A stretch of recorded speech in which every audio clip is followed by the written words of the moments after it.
entertaining. We said, go if you be entertaining.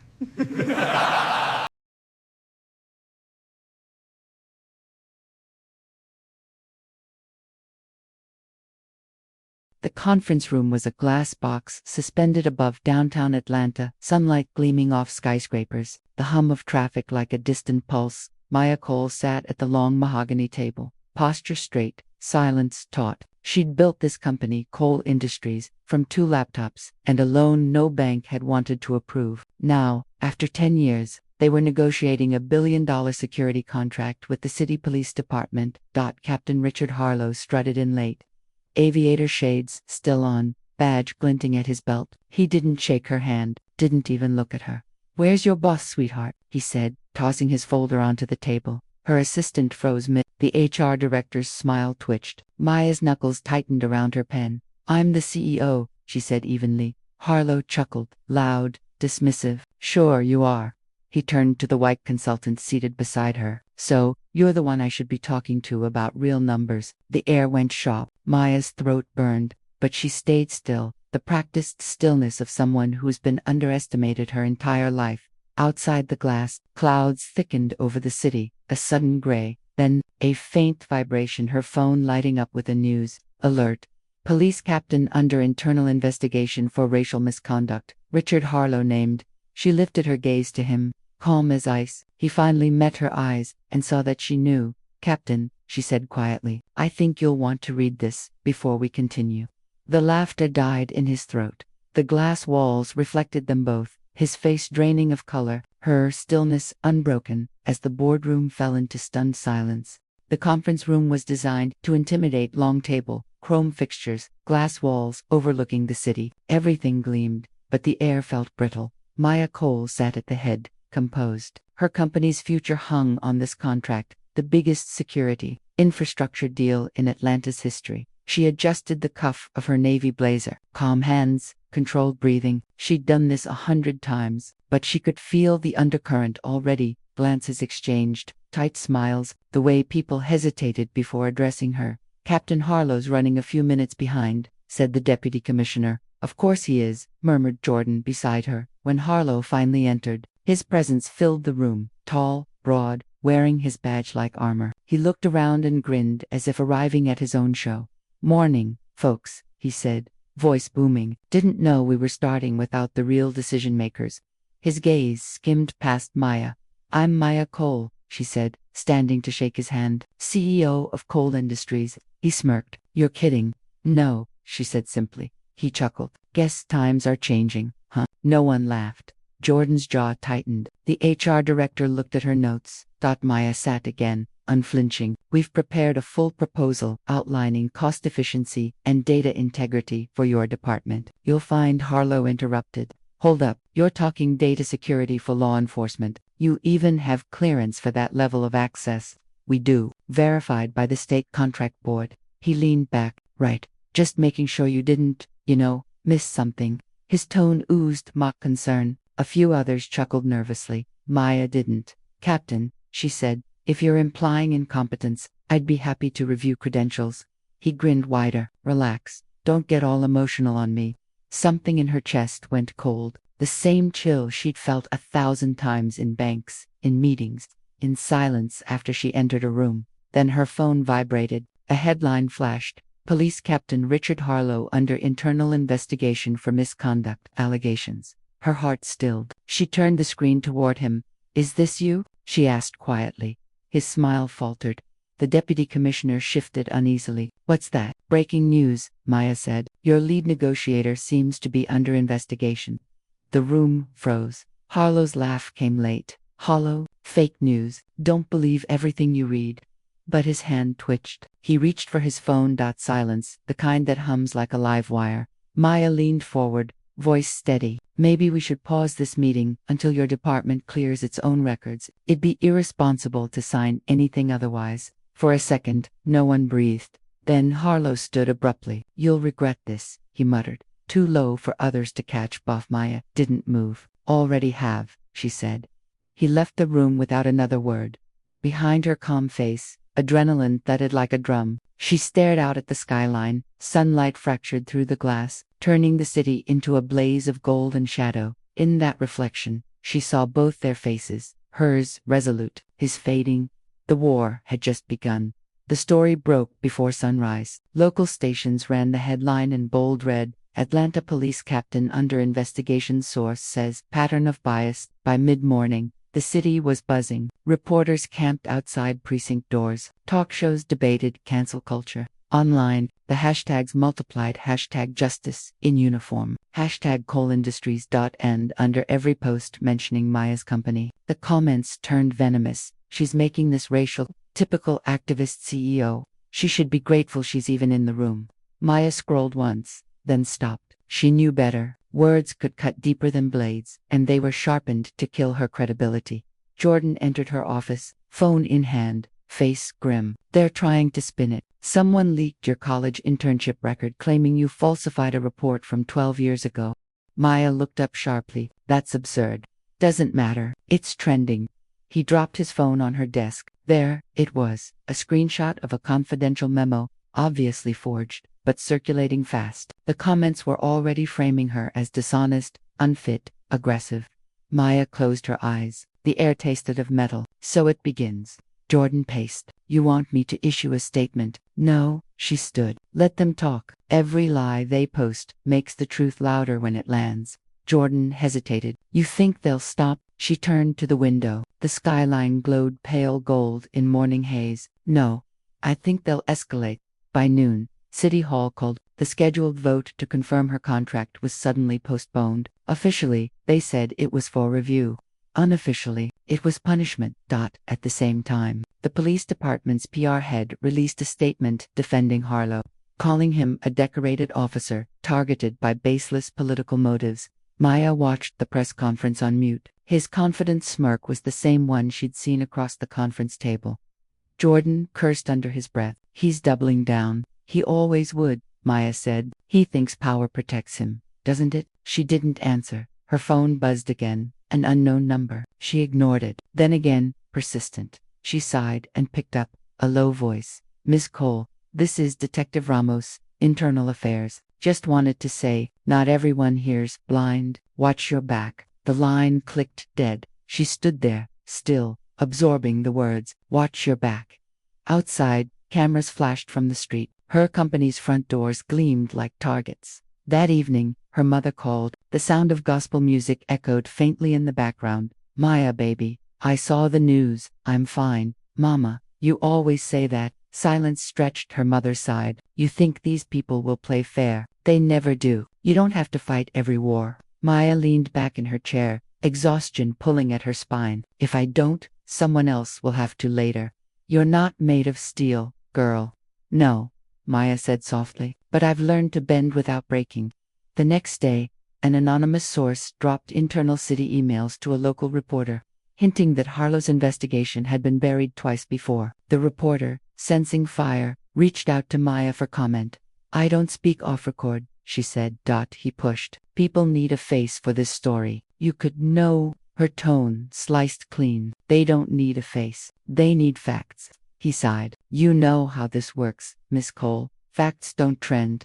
She hung up. By night, Coal Industries Board held an emergency meeting. Faces appeared on screen. Investors, advisors, legal counsel. One of them, a man in a navy tie, spoke carefully. Maya, you've done incredible work, but this controversy is affecting our brand perception. Perhaps a temporary step back. No. He frowned. Optics are important. So is integrity. Maya, this isn't personal. Yes, it is. Her voice rose, quiet but deadly steady. It's always personal when power is threatened by who holds it. The screen went silent. Meeting adjourned, she said, ending the call. Later that night, she sat alone in the darkened office. Only the city lights moved, streaks of red and white, weaving through glass. Jordan came in quietly, carrying takeout. You should eat, not hungry. He set it down anyway. You think they'll keep coming? They will, she said. That's what systems do. Protect their own. Jordan studied her face. So what's next? Maya's reflection caught in the window, tired eyes, steady gaze. Next, she said, we find out just how deep this goes. She reached for her phone, scrolling to a name she hadn't dialed in years. Councilwoman Evelyn Sharp, the one person who'd warned her once about the city's rot. Her finger hovered over call. Then she pressed it. The phone rang once, twice. A woman's calm voice answered, Maya Cole. I was expecting this call. The city lights flickered below as thunder rolled in the distance. The storm was gathering, and this time, Maya wasn't backing down. Monday began with silence, not peace, but strategy. Emails from City Hall stopped. Calls went unanswered. Deadlines dissolved without warning. Coal Industries was being slowly strangled through bureaucracy. Maya arrived early, as usual. Her office felt different now, too bright, too still. The hum of the city like distant static. She scanned her inbox. Notice of audit, notice of permit review, payment delay notification. Every message stamped with polite professionalism. Everyone a bullet. Jordan leaned against the doorframe, holding a stack of mail. They froze to accounts, he said flatly. Temporary compliance hold. Her jaw tightened. Which ones? Operations and payroll. She exhaled, slow, controlled. They're trying to choke us out. They're succeeding. She met his eyes. Not yet. By noon, a journalist requested an interview, balanced coverage. He called it. Maya refused. He published anyway. The article painted her as combative, emotionally reactive, a symbol of misplaced outrage. The words spread fast, clean, clinical, the language of respectability, weaponized. That night, a local TV panel debated her name like a case study. A white host smiled at the camera. Some say Ms. Cole's outburst reflects a troubling tone in corporate activism. A clip of her meeting circulated, a single frame of her holding up her phone to Harlow. The headline below read, CEO ambushes police captain in negotiation. Jordan muted the screen. They're rewriting reality. Maya didn't look away. That's what they've always done. The next day, she met with her lawyer, Anita Sloan. Sharp suit, sharper tone. They can delay contracts indefinitely under ethics review. You can appeal, but that takes months, Anita said, flipping through a file. They're betting you'll bleed out before then. And if I don't, Anita glanced up, then they'll make it personal. It already is. Not like this.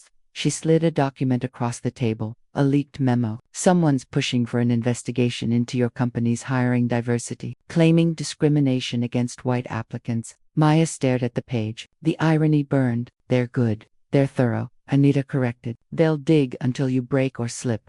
Maya leaned back, the fluorescent lights cutting hard shadows across her face. Then, I won't. That night, she drove home through pouring rain. The city lights smeared against her windshield. The radio murmured low. News updates, the same story repeated under different tones of contempt. At a red light. She caught her reflection, eyes hollowed by fatigue, jaw set like stone. She remembered her father's voice.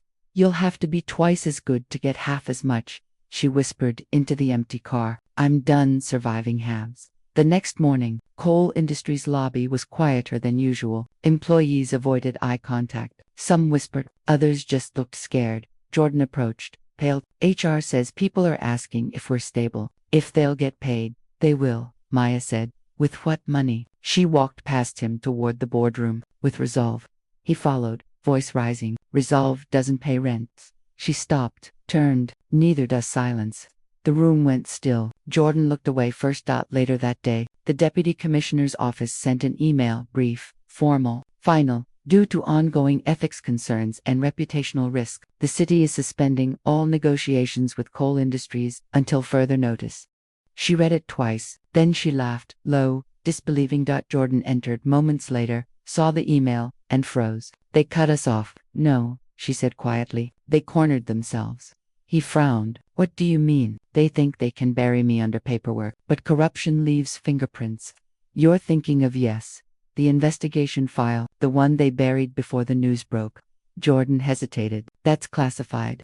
So is the truth, she said, until someone leaks it. He stared at her, then exhaled. You're going to war with the city. She nodded once. No, I'm going to expose it. That evening, in her dimly lit office, Maya pulled out a flash drive. It contained fragments of internal documents sent anonymously weeks ago. She'd ignored them then. Now, they looked like a map of rot. Every contract signed under Harlow's department had patents, overpricing, dummy vendors, kickbacks hidden behind civic language. Jordan entered quietly. You're not really doing this alone, are you? Maya's eyes didn't leave the screen. No, I'm meeting someone tomorrow. Someone who knows how this system eats people. Thunder cracked outside, rolling over the skyline. Maya saved the files, closed the laptop, and whispered to herself, not a prayer, but a promise. They wanted a fight. Now they'll get proof. She turned off the light. The city glowed through the rain, cold, endless. Watching, the councilwoman's office was tucked inside an old municipal building, marble columns, chipped paint, the kind of place where history lingered like dust. Maya arrived early, coat damp from morning rain. The receptionist recognized her instantly. "Miss Cole," she said, voice cautious. "Councilwoman Sharp's expecting you." Evelyn Sharp rose from her desk when Maya entered, tall, composed, gray streaks in her locks, eyes sharp behind thin glasses. "You've made enemies fast," Sharp said dryly. "Comes naturally," Maya replied. They sat. The air hummed faintly with the sound of fluorescent lights. "You're being audited, blacklisted, and discredited, all within 72 hours. Sharp said, flipping through a file. "That's not random. That's coordination. I figured. You're in their crosshairs because you embarrassed Harlow publicly. He's connected. Brother-in-law's deputy chief, cousin, runs a city subcontracting firm. The network protects itself." Maya leaned forward. "How do I break it?" "You don't. You survive it long enough for it to collapse." "Collapse won't come fast enough."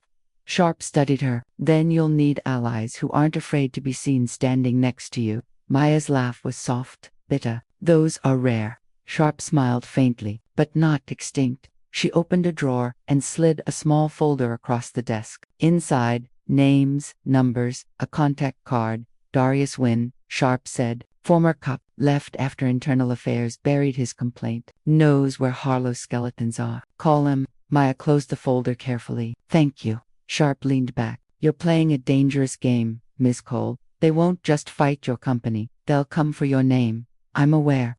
Sharp's tone softened. "Just barely. Then don't flinch when it happens." That night, Maya called Darius Wynn.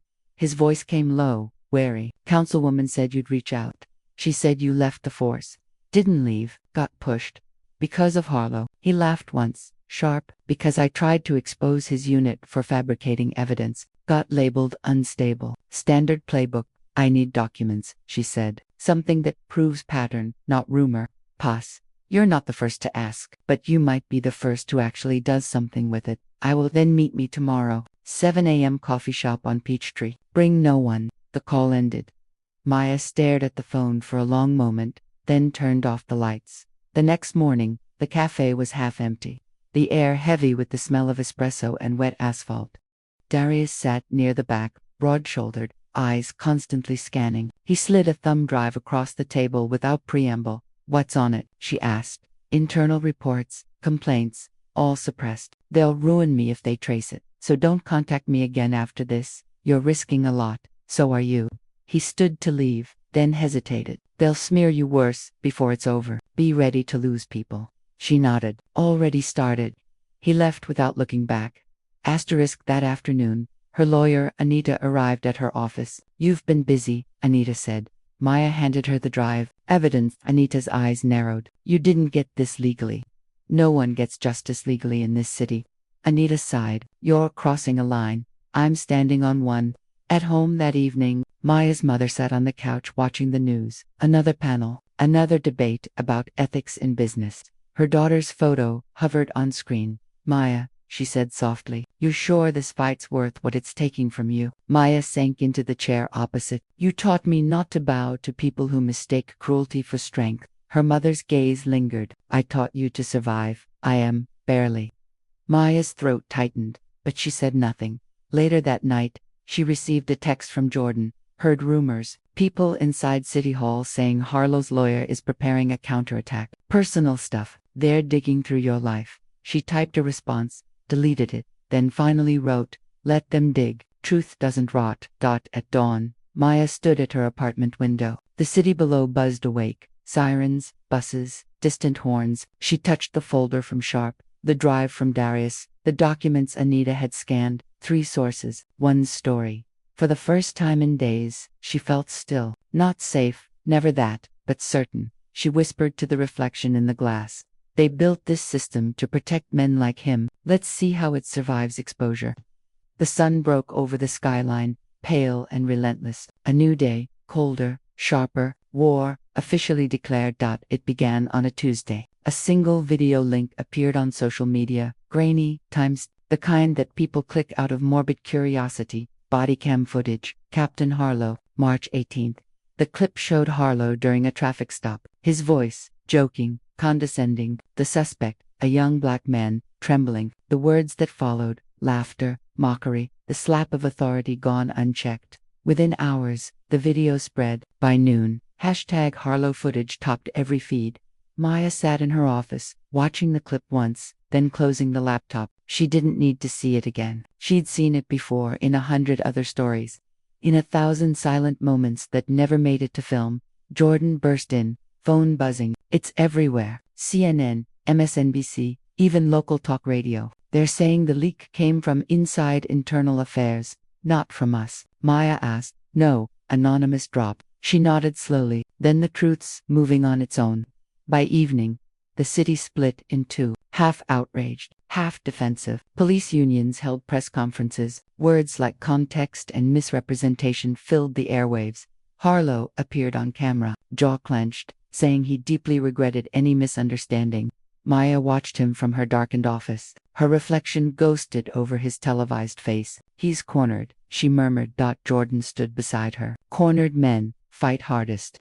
By nightfall, her inbox was chaos. Journalists, activists, trolls, death threats mingled with praise. Anonymous numbers flooded her phone with static recordings. Silence. One email caught her eye. You did this, you'll pay. No name, no trace. She deleted it, though the words clung in her mind. Outside, sirens wailed. She stared out over the skyline, Atlanta glimmering like a city on edge.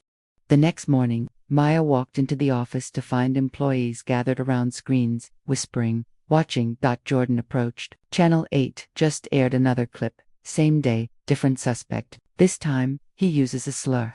Her pulse quickened. They have more. Apparently, Maya moved to the window, arms crossed. This isn't just about him anymore. This is about the whole department. Jordan nodded. And you're the lightning rod. She exhaled. Then I'd better conduct.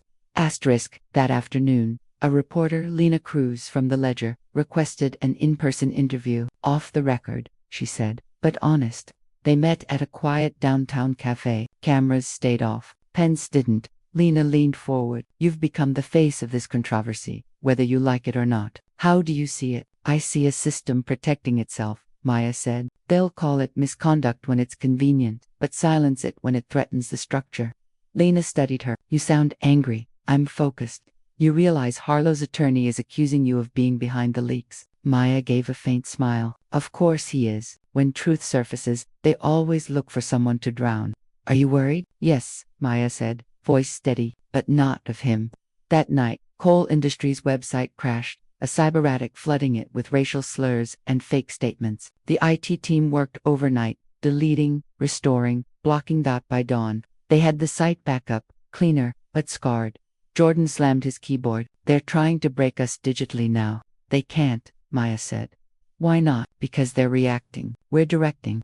At noon, Harlow appeared again, this time outside police headquarters. Cameras surrounded him like flies. He pointed at reporters. This is a smear campaign led by people who want to destroy law enforcement. People like Maya Cole, who profit off chaos. Her phone buzzed with alerts, all showing the same clip. His voice, her name, venom, wrapped in confidence. Jordan cursed. He just declared war on live TV. Maya's response was quiet, deliberate. Then we make sure the public sees every battlefield. She called Anita. I want the internal report released, the one Darius gave us. Anita hesitated. That's suicide, Maya. It ties you directly to classified material.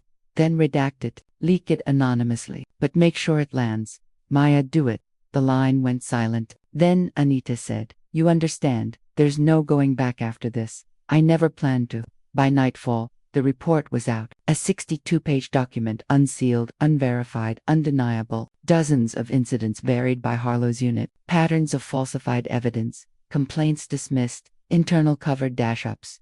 The internet ignited. Commentators flipped sides. City officials scrambled. Maya sat in her apartment, lights off, the glow of the TV reflecting off her face. The news anchor's voice trembled with barely restrained urgency. Tonight, the city faces calls for a full inquiry into systemic corruption within its police department. Jordan texted her, "They're calling it the coal leak." She replied simply, "Let them. Midnight. Her doorbell rang. Once, then again. She froze through the peephole, an envelope on the floor. No one in sight. She picked it up slowly. Inside, a single photograph, her standing outside her office earlier that week, unaware, mid-step. No note, just the image. Her heartbeat thudded against her ribs. She looked out the window, the street below, empty, shadows stretching long. She turned off the lights, locked the door, and whispered to herself, "They're scared." Her voice was calm, but her hands shook. The war was now personal and visible. The gala shimmered like wealth, pretending not to notice the world burning. Crystal chandeliers, velvet suits, champagne flutes, a playground for the powerful. Maya arrived in black satin, minimal jewelry, expression unreadable. Coal Industries had sponsored the event before everything imploded. Back then, her name was spoken with admiration. Tonight, it carried controversy. Eyes followed her as she entered. Whispers rose like static. "Is that her? Can you believe she came? She's got nerve." Maya moved through it, back straight, chin high. Her mother's words echoed in her mind. "They'll stare anyway. Make them stare with reason." She found Jordan near the bar, tense in a suit that didn't quite fit. "Security's tighter than usual," he murmured. "Rumor is Harlow might show." "Of course he will," she said. "He's not done performing." An hour in, she saw him, Harlow, laughing near the mayor, whiskey in hand, face polished for cameras, his uniform replaced by a tuxedo, but his arrogance fit the same. Their eyes met across the room. His smile faltered for half a heartbeat before returning. He walked toward her. "Maya Cole," he drawled, still making headlines. "I see." She didn't flinch. "Only the kind you try to bury," he chuckled. "You should thank me. Without me, you'd still be some mid-level contractor fighting for scraps. I built what you tried to break." He leaned in slightly, his breath sharp with liquor. "You think you've won. They'll never let you sit at their table again." "I own the table," she said quietly. His smirk twitched. "You don't get it. You'll be erased. Quietly. Efficiently. Your company's next audit is the nail in your coffin." She met his gaze, steady, unblinking. "You mistake fear for power. They only erase what threatens them." He laughed once, too loud. People nearby turned. "You talk like a martyr. Maybe you should have stuck to tech instead of playing politics." "Politics found me," she said. "Then it'll bury you." Her voice dropped. "You're trembling, Captain." His jaw tightened. "Watch yourself." "I am." A camera flash went off sharp, blinding. Reporters had noticed. Microphones rose like weapons. "Ms. Cole, Captain Harlow, care to comment?" She stepped back, poised. "No comment," she said, but her tone carried the weight of finality. Harlow's composure cracked a flicker of panic before he turned to leave. The cameras caught it. Outside, the night air bit cold. Maya leaned against the marble railing, breath visible in the chill. Jordan joined her, phone buzzing nonstop. News outlets already picked up the footage. "They're calling it a confrontation," he said. "It wasn't," she murmured. "It was exposure." He hesitated. "You okay?" "I'm tired, Jordan." "Not broken, just tired."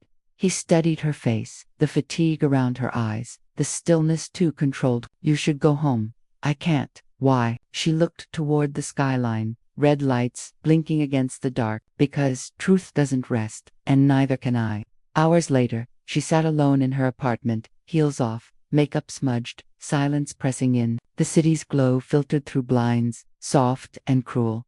She opened her laptop. The headlines were already live. "Public clash at City Gala. CEO confronts accused officer." Harlow under renewed scrutiny following viral encounter. Her image was everywhere. Poised.com, unsmiling. His angry, cornered. The comments below twisted her gut. She planned this. Drama queen. Good for her, she regretted. She shut the screen and pressed her palms to her face. The tremor came then, small, unstoppable. Her chest tightened, breath shallow. The tears came slow, not from weakness, but exhaustion. Every day had been bathed, every silence, a wound. She whispered to the empty room, "What if it's never enough?" But even as she said it, something within her refused to yield. She stood, went to the window. Below, the city glowed in different towers of glass and ambition, the hum of injustice still pulsing beneath the lights. She touched the glass with her fingertips. You'll see me through this, she whispered to her reflection, or you'll watch me burn it down. Outside, thunder rumbled, low, deliberate, like a warning. The storm was no longer metaphor. It was coming. And this time, the city would have to listen. The ethics hearing room smelled of coffee and old paper. A long table, microphones like small sentinels, a gallery of folding chairs where citizens waited to watch officials tidy up the city's conscience. Maya sat at the witness table, hands folded, the flash drive and printed pages Anita had redacted arranged before her like weapons, turned legal. State your name for the record, the chairwoman said. Maya Cole, she replied. Miss Cole, you understand the proceedings? Yes. Proceed with your statement. She inhaled. The room leaned forward. Cameras focused. Her voice was even, measured, every syllable chosen. I will begin with facts. Start there, the councilman urged. For 10 years, coal industries contracted with city departments under strict procurement oversight, Maya said. During negotiations last month, Captain Richard Harlow publicly demeaned me in a meeting intended to determine which vendor the city would select for a major security contract. Murmurs. She ignored them. Shortly after, internal documents surfaced showing repeated patterns within Harlow's unit. Suppressed complaints, fabricated incident reports, preferential vendor selection tied to personal relationships. You have the documents. Yes. She placed the redacted report on the table, submitted anonymously, authenticated by multiple internal signatures. I have corroborating body cam footage and witness statements. A man at the end of the table, Harlow's attorney, rose. Objection. Classified material. Chain of custody, unknown. The public has a right to know when public safety is compromised, Maya said. This is not about leaks. It's about accountability. Miss Cole, the chairwoman said, voice clipped. Allegations must be verified. We will review the material. Verify it, Maya said, but don't delay action while harm continues. A reporter shouted from the gallery.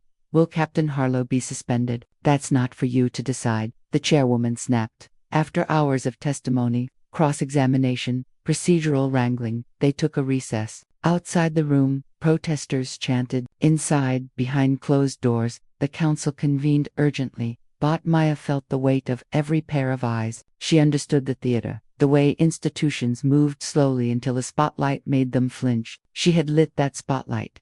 When the hearing resumed, the chairwoman's face was pale. Based on the evidence presented and preliminary verification by Internal Affairs, Captain Richard Harlow is suspended with immediate effect pending a full criminal and administrative investigation. Furthermore, Chief Donovan has tendered his resignation, effective today. A ripple moved through the room, a low, incredulous sound. Harlow's jaw went slack. His defense attorney paced. Cameras exploded into flashes. Maya did not smile. She felt something raw and vast open inside her, relief tangled with exhaustion.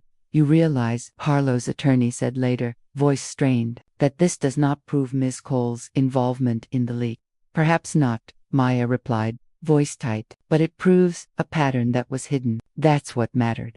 Outside, a crowd had gathered. People cheered when Harlow's vehicle left the building, booed when his car passed protesters. A woman in the crowd held a sign, accountability now. A kid on his father's shoulders pointed at Maya and shouted, there she is. Jordan squeezed her hand. They did it. They did, she agreed, though her voice lacked celebration. For now. That night, the newsroom headlines blazed. Captain suspended. Chief resigns. Opinion pieces bloomed like aftershocks. Some called it overdue justice. Others demanded more evidence. Social media divided into camps that argued not about facts, but about identity. Her phone didn't stop. Calls from journalists, from activists, from people who wanted to thank her. Messages from strangers. You gave me hope. A voicemail from a young man with a shaky voice. You saved me. She listened, hands trembling. At home, her mother watched the evening news with the television's blue light washing over her face. You look tired, she said simply. I am, Maya admitted. You did something brave. It wasn't bravery. It was necessity. Her mother didn't argue. She handed her a cup of tea, as if offering a small shore against the storm. You'll sleep now, she said. Tomorrow, you can breathe.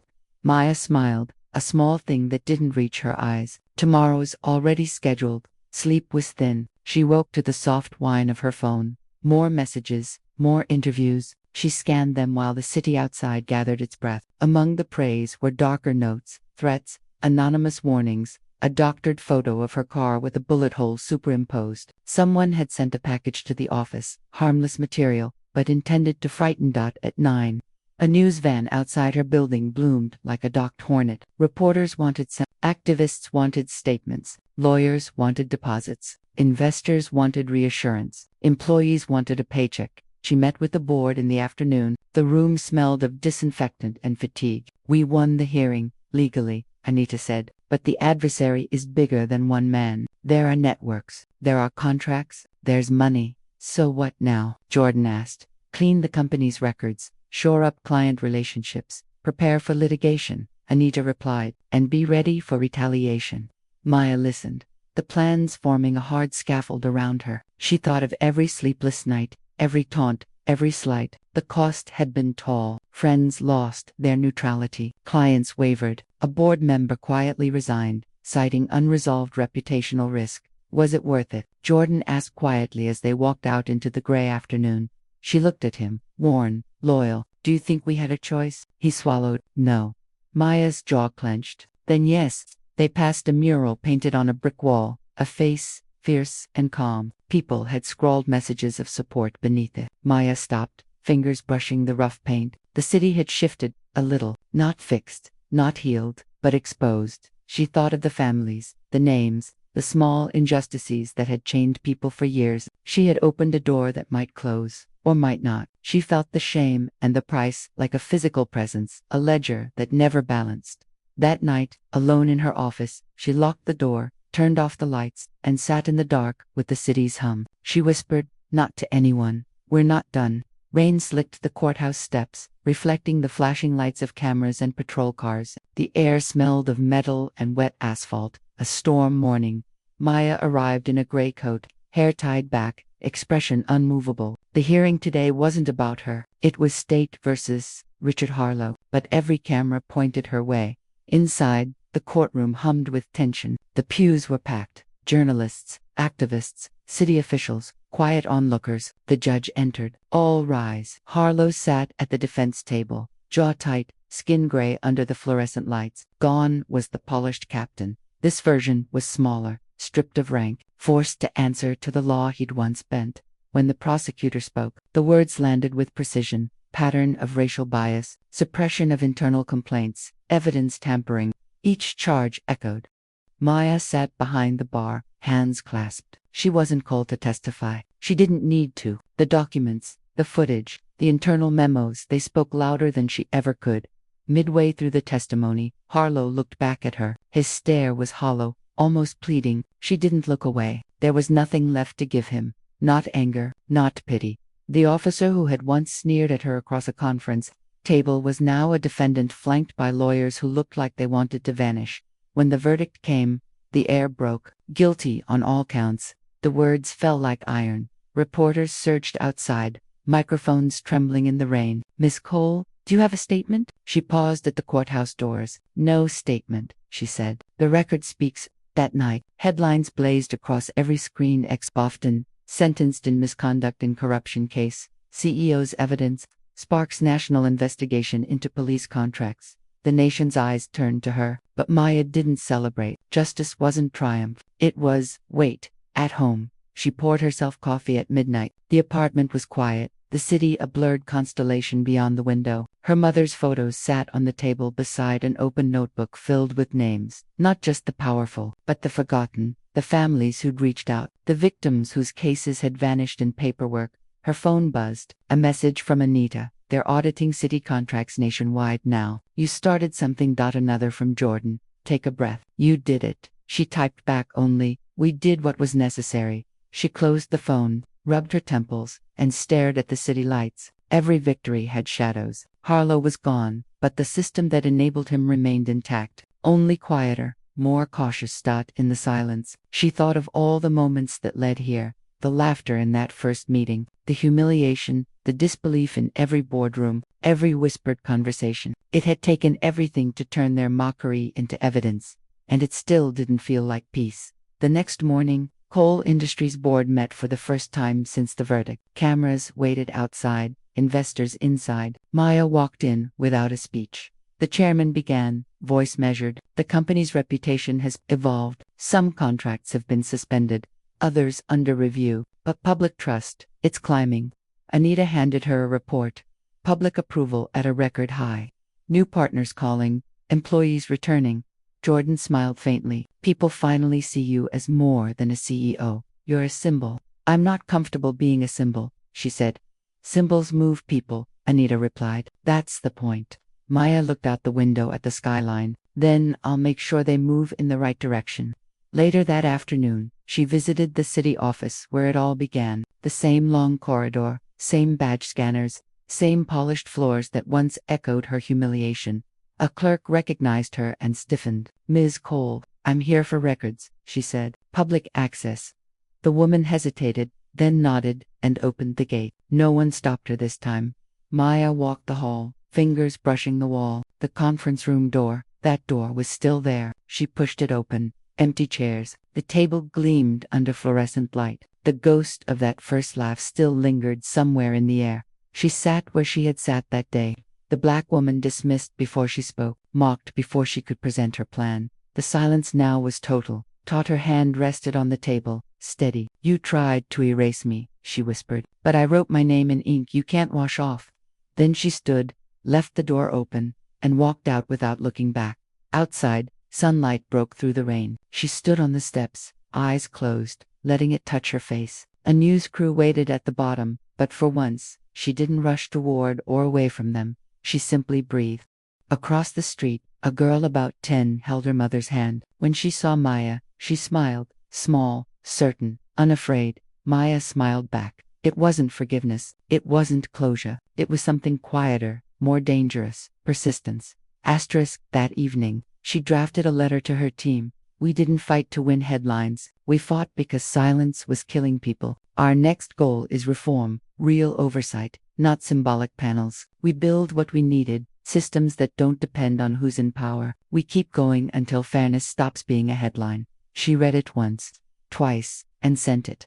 Outside, thunder rolled again, the same sound that had haunted the beginning. Only now, it no longer sounded like threat. It sounded like change arriving in the distance. The city lights shimmered, restless, imperfect, alive. Maya closed the blinds, turned off her phone, and sat in the dark. The fight had scarred her, but it had also forged something unyielding. Her voice, once dismissed, now echoed through corridors built to silence it. And though justice had cost her everything, it had also made her untouchable. For the first time in years, she allowed herself a whisper of peace. They'll never laugh again. Morning sunlight cut through the blinds like thin blades of gold. The city moved outside, indifferent, relentless, alive. Inside Maya's penthouse, silence settled, thick as dust. Her body ached from months of tension that victory hadn't erased. The verdict had changed everything, but not how she'd expected. The calls had stopped. The reporters had moved on to new scandals. The applause faded. In its place came something colder, distance. Some colleagues no longer returned her emails. Some investors rephrased their praise into polite caution. She sat at the dining table surrounded by unopened letters. One envelope bore no sender, just her name, handwritten. She hesitated, then opened it. Inside was a single line. Thank you. You don't know me, but you made me believe my brother's death mattered. No signature, no address, just that sentence. Her throat tightened. She folded the note carefully and set it beside the photo of her mother. The world she'd forced to listen was still whispering back. In fragments. At Coal Industries, the air felt different, cleaner, yet also emptier. Some senior managers had resigned, others stayed but walked on eggshells. The company was rebuilding, legally compliant, ethically transparent, but no longer naive. Jordan met her in the hallway. The board wants to expand into justice tech, he said. Case management systems, bias detection algorithms, digital accountability tools. It's inspired by you. Inspired, she echoed. Or branded. He hesitated. Both, maybe. You changed the narrative, Maya, that means something. She nodded once, eyes on the skyline through the glass wall. Then let's make sure it doesn't just mean something. Let's make sure it does something. That afternoon, Anita appeared at her door holding a stack of legal briefs. Harlow appealed. His lawyer claims procedural mishandling. Maya didn't look surprised. He won't win. No, but it'll drag on. It always does. Anita sat, tones softer. You could take time off, go somewhere, let the city breathe without you for a while. I don't know how to do that.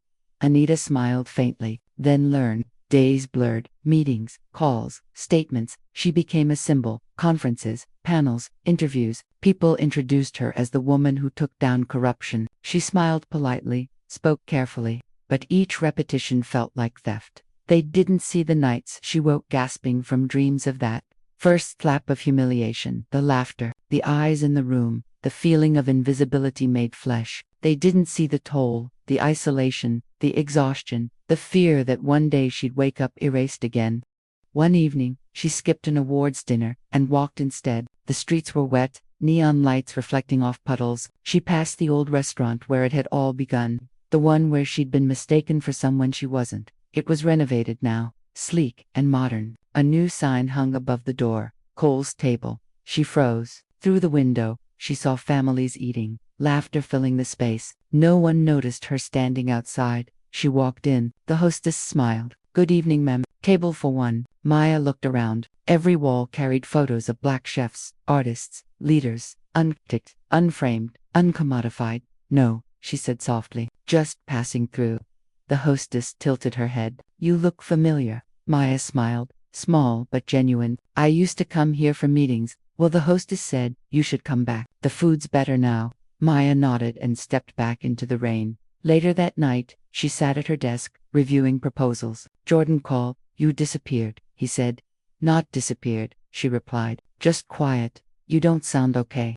I'm fine. Just realizing winning isn't the same as healing. Asterisk, he paused. Maybe it's not supposed to be. I know, she said, but I still wanted it to feel different. He sighed. What now? I keep building, she said simply. Different systems, ones that remember who they serve. Months passed. Harlow's appeal was denied. He vanished from headlines, reduced to a cautionary footnote. The city named a new oversight board, citing lessons learned. Some people believed it, others didn't. Single quotes D. Maya spoke rarely now. Fewer interviews, fewer appearances. Her work turned inward, quieter, deeper. She funded scholarships for underrepresented youth in tech. She launched a data transparency initiative. The noise dimmed, replaced by substance. But at night, she still replayed everything. The look on Harlow's face, the trembling glass of water, the sound of laughter that had once been a weapon. She'd turned that moment into movement, but it still cut her. Her therapist once asked, do you hate him? No, she'd said after a long silence. I hate that he thought he was untouchable. I hate that he wasn't wrong until I proved it. On the anniversary of the hearing, she returned to the courthouse steps alone. Reporters weren't there anymore. The world had moved on. She placed a single white lily on the stone, railing for every person silenced before she spoke. Then she stood, head high, and whispered to the air, I didn't win. I survived. And that's enough. A wind rose, carrying city noise, sirens, laughter, protests, chants somewhere far off. The sound didn't scare her anymore. She turned toward the skyline, the same city that had tried to bury her name. It looked smaller now, manageable, human. Her reflection in the courthouse glass looked older, harder, freer. She walked down the steps slowly, deliberately, the echo of her heels cutting through the street noise. Each step sounded less like retreat, more like reclamation. She didn't look back. That night, she wrote a final note in her journal. Justice isn't an ending. It's a beginning that costs more than most can afford. But someone always pays. Someone always must. She closed the notebook, turned off the light, and let the city breathe around her. The war wasn't over, but she had already changed the terrain, and in the silence that followed, Maya Cole finally, briefly, felt free.